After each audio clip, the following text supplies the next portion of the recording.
to my only son, Jake, on his 13th birthday, 4/20/2018. No 420 jokes, ever.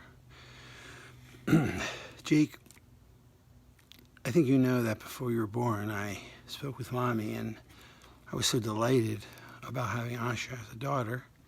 And because I never had a sister, I seemed to be so overwhelmed by the idea of having a daughter that when it came time for you to come to this world and we wondered what gender you'd be, another girl or a boy, 100% of me wanted another girl. I had no interest in having a boy, and that's kind of unusual. Most men, or if you want to Google it, will say not only do they want a boy first, and that's like the big thing, especially with the Italians for some reason. Anyway, I had no desire, and I didn't understand why. I didn't even understand what the big deal was with having a son. Well, after living around you and being around you and getting to know you for 13 years, I understand why it's a big deal. The reason why it's a big deal is because that even though you don't love any child more than the other, and that's certainly true, all children are different. It's like saying, who do you love more, Daddy or Baba, or Nani or Nana, or Minya? You see where I'm going with this? Like, there are people in your life that you'll love just the same, just differently.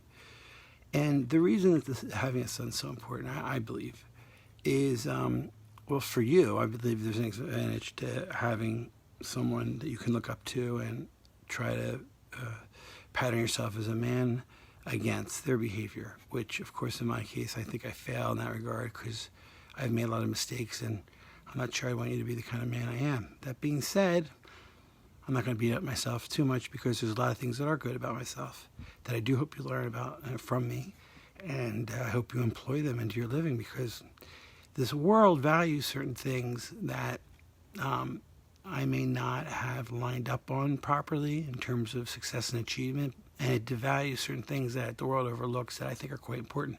So I think what I'm trying to say is, whether it's the arts, whether it's philosophy, whether it's community service or altruism to the fellow man, whether it's Peace Corps, whether it's helping people in any way before you try to help yourself or get rich or successful. These are some of the things that I'd like you to think about as you get older, with the biggest thing being be happy. I mean, don't do anything for me or Mommy or anyone else if it doesn't make you happy, and look long and hard at why it doesn't make you happy, because even that, like any kind of pain, can indicate something and be a symptom of a deeper meaning. But on this birthday, Jake, I just want to tell you that I love you so much. I'm so proud of you. You're so funny. You're so talented. You're so gifted. You're such a compliment to Asha. You remind me a little bit of me while she reminds me a lot of Mommy.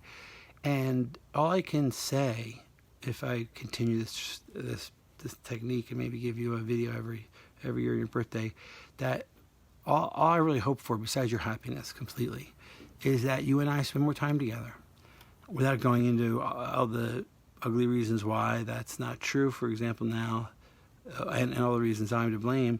The fact is, they're meaningless. What's important is going forward, we can spend time together if you want to. I'm not going to try to force you, and I'm not going to try to chase you like some girl that you don't like. But I'm always there for you in any way, whether it's to do fun things or not fun things like your homework. It's up to me to be there for you, and it's up to you to reach out for me when you want me to be there, so I don't become an annoying person to you. I'd love to play more video games for you. And in terms of what your present is, well, I'm not going to tell you what it is, but it is something, and it involves recreation, play, and fun. I just don't want to give it away because it's not in front of me. I'd rather just surprise you, but it's coming. It's a real thing. So I'll wrap up by saying that I hope you really, this one last thing I also want to say, because it involves, it sounds like a critique, but it's just a kind of I'm just trying to encourage you. Jake, you're so gifted and you're so talented, and one of your biggest gifts is how intelligent you are. But the problem and the downside of being so intelligent sometimes is that people that are that smart can sometimes not work as hard or not try as hard because they don't have to. And I urge you to pick something in this world, whether it's a certain sport or something in extracurriculars or something in the world, whatever it is, and give it your all. Even if you fail miserably, give it your all. I'd like to see what Jake Singh Murray looks like when he's doing something full out. And I know you can. I've seen it in spots here and there. But please, please take that advice, because coming from someone who's failed so many times, me, I don't regret any of them, and I've learned everything from them, and I know nothing gets done half-assed. And I just hope you fail miserably and greatly, if you fail at all, because if you do what I say, I think you'll succeed greatly for the rest of your life. But regardless of what you do, succeed or fail, as long as you're happy, true to yourself, and kind to other people, I will always be so proud of you, and I will always love you no matter what you do. This is your daddy on your birthday in his underwear, which you can't see. But I gotta go get dressed because you're coming here with pizza. And I really do love you so much. Love you, buddy.